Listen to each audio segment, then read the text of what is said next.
This is the perfect wall. I'm sure many of us heard about this.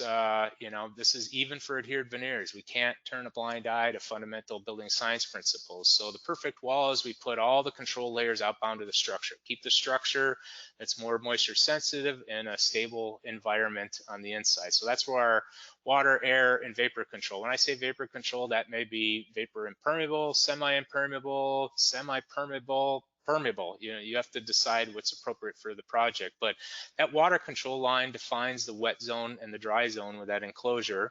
So there's our thermal control, putting it outbound where it could be most effective, right? And then we have our space, whatever space that needs to be, and we'll talk about drainage and ventilation space in a bit.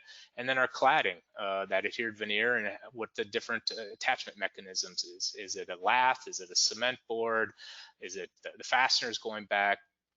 All right, so, you know, one thing I just want to point out, I was just talking to an architect from the Chicago area on Friday, and they had a hybrid insulation strategy, and I believe they're on the call. I invited them to the call today, and they were deeming this as a low vapor permeance air and water barrier. And I said, the challenge there is, you know, you have to think if you're properly proportioning the insulation so we don't run the risk of condensation on the backside of this. So, you know, that's where you get into the analysis of that.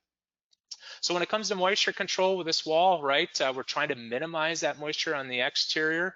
Some is going to get back. That's where we rely on that liquid water, and some is even going to get back to likely back to the drainage plane, right? It's all outbound to the wet zone.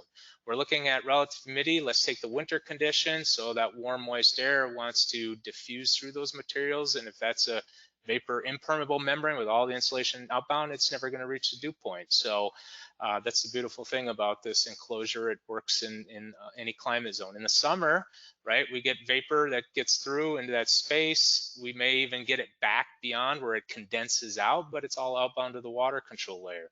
So a designer, we just got to have a means to drain that out, have some redistribution of air there, or the best approach is to rely on back ventilation.